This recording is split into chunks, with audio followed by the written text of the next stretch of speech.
I'm really excited to be here. Um, and I'd like to begin by telling you a story.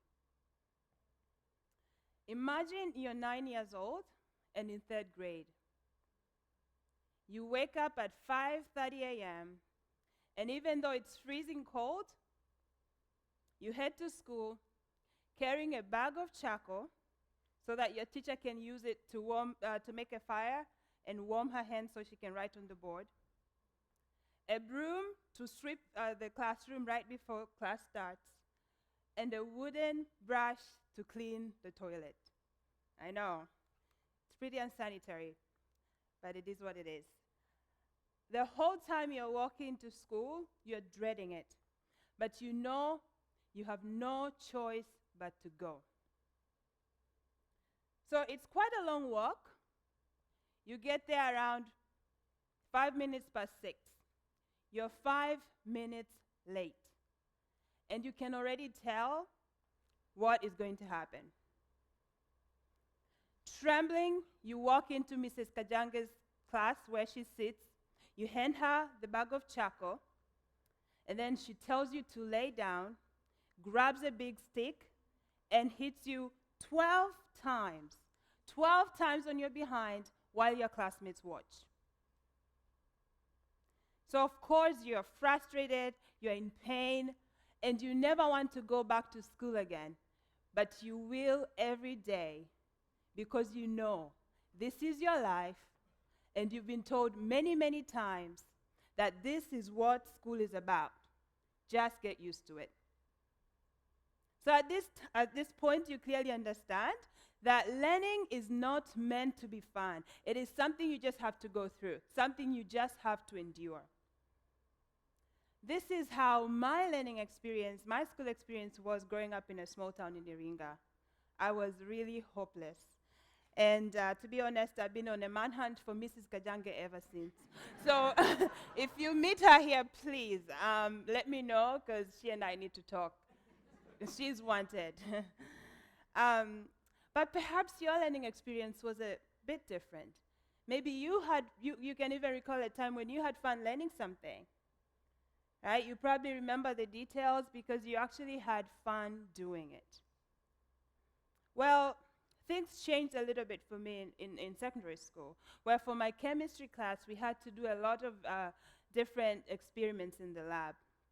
And I can still remember pouring glycerol, water, and dry ice into a flask and watching these fog-filled bubbles of carbon dioxide form. It made me so curious about natural science, and that to me was fun. So these are the lessons that stick with us because we actually had fun doing it, right? And to some extent, they even shape our lives. So think about a time when you had fun, learning something that has stuck with you throughout the years.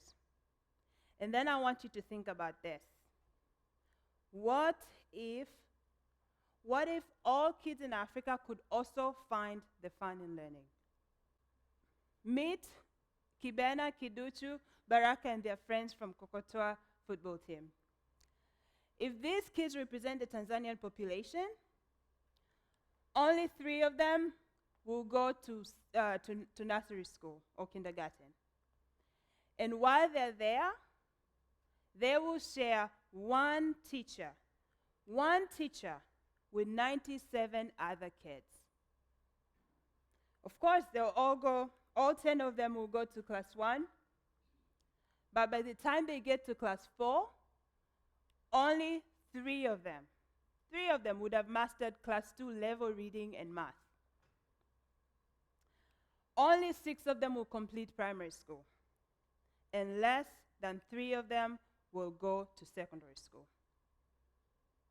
So it's a pretty, and it's very likely that while they're there, they'll be beaten and intimidated on a regular basis like I was. It's a pretty bleak outlook for Kibena, Kiduchu, Baraka, and their friends. Luckily, there are some exciting projects happening across Africa trying to address the issues that they're facing. from ultra-low-cost private school chains to education technology projects like SMS tutors and Android apps, and even a global learning X Prize for teaching basic numeracy and literacy. So I'm really excited about all these projects that are happening, and I'm incredibly hopeful for the education prospects of Africa's next generation. But the problem is, there is another part of the equation that's missing, and that is learner motivation.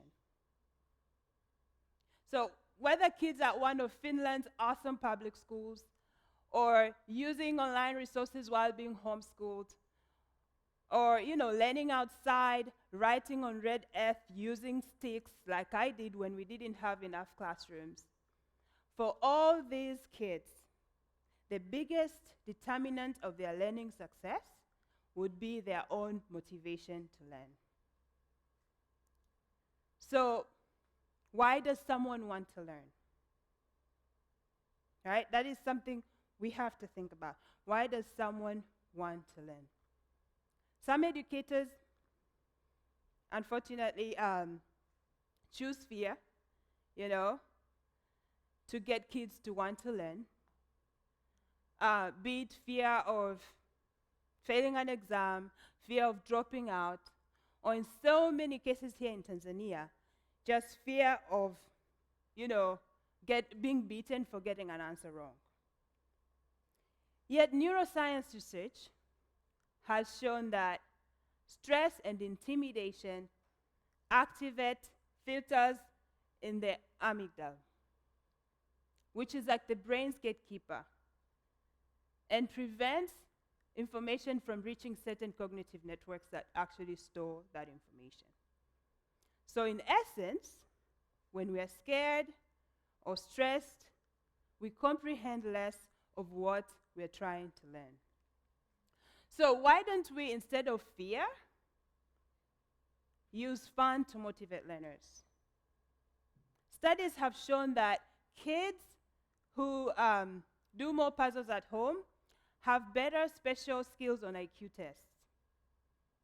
And that advanced Lego playing in preschool actually predicts higher math scores in high school. Another study has shown that kids are more likely to recall a statistics lecture that included jokes about relevant topics. And in Bangladesh, kids who watch the local version of Sesame Street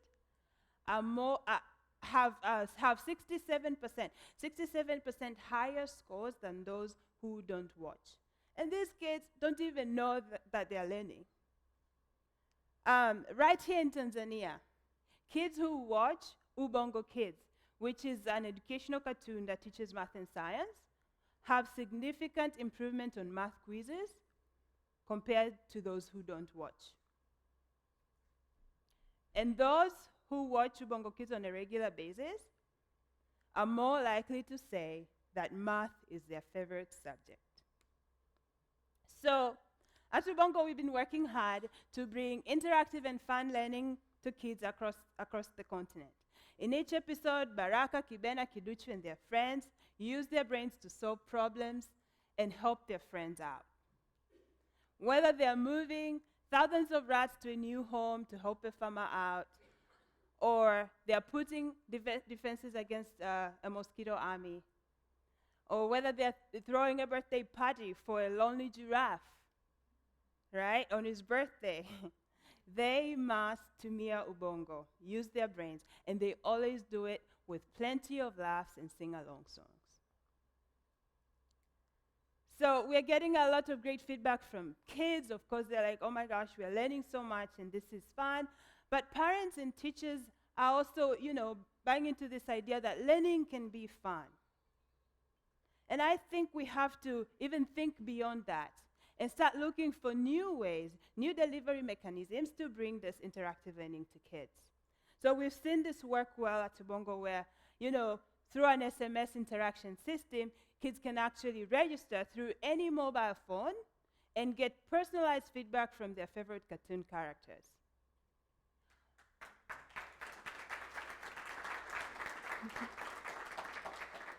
On average, they are answering 50 questions per day. 50 questions. It wasn't assigned by a teacher, it won't be graded, and it's not mapped to the national exam. They're just doing it because it's fun, they enjoy it. And that's where we want to go. That's what we want. So we've been learning a lot about what makes kids laugh, what piques their curiosity, what inspires them. And we're taking these lessons with us as we try to reach more kids. But remember my question? I asked, what if all kids in Africa could find the fun in learning? There are 440 million kids in sub-Saharan Africa. So we have a lot of work to do, and we have a long way to go. About a quarter of households in Africa have access to TV. So we have to leverage the exponential growth of mobile technology and internet access to bring fun learning to kids across the continent. And we can't do it alone. We have to join forces with parents and caretakers and make these resources available to them so that they too may be empowered to guide their kids in fun learning. And it's really important for kids to have localized content. You know, I totally understand, because when I was growing up, I didn't see people, you know, when I was looking at kids' content or whatever, I didn't see people that looked like me until I watched Lion King, and I was like, whoa, did they say Hakuna Matata? Like, for real? I think I was just jumping up and down. I was like, Mama, can we rewind this thing? Like, they said Hakuna Matata. I couldn't believe it.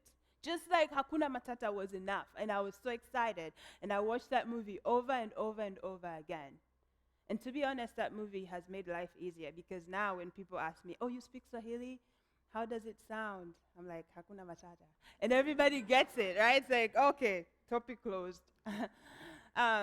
But, you know, kids need to see people who look like them, people who come from similar backgrounds achieving great things. They need to hear stories, jokes, and songs, right, in their own context, and be inspired to create great works of their own. So we all have a part to play to help kids become self-motivated learners. I'm not saying we should all go out there and create cartoons or gamified apps. No, but I encourage us to have a more holistic approach towards education, be it at home or at school or in extracurricular activities. I challenge all of us to look at education like we look at other products. No one creates a product and then goes around beating people, forcing them to consume it.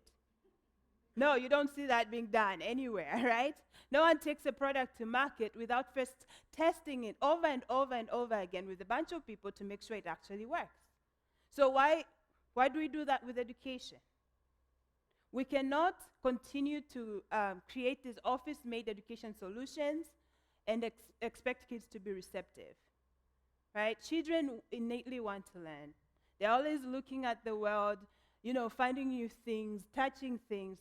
And, you know, if we curate content and deliver it to them in a way that works, they will absorb it. We won't have to force them.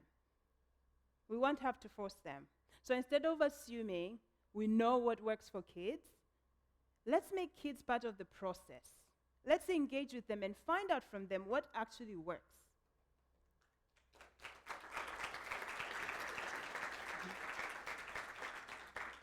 Let's not bring kids up in this, you know, way of like, stop that. Or in Swahili, I hear it a lot, acha. We're always telling kids to acha. Instead, encourage them to learn, explore, and tap into their innate joy of discovery. Let's make learning fun.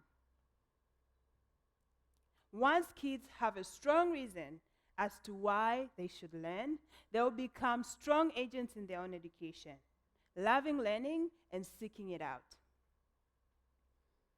So yes, we have a long way to go to bring top quality education to kids across Africa. But if kids like Baraka, Kibena, and Kiduchu could find the fun in learning like I did, while mixing solutions in my chemistry class, or while dancing to a math song with Mama Ndege, or while, learning to count while racing against Ngedere. These kids will move towards education as education moves towards them. And I believe that in our lifetime, we will revolutionize education faster by meeting halfway. Thank you.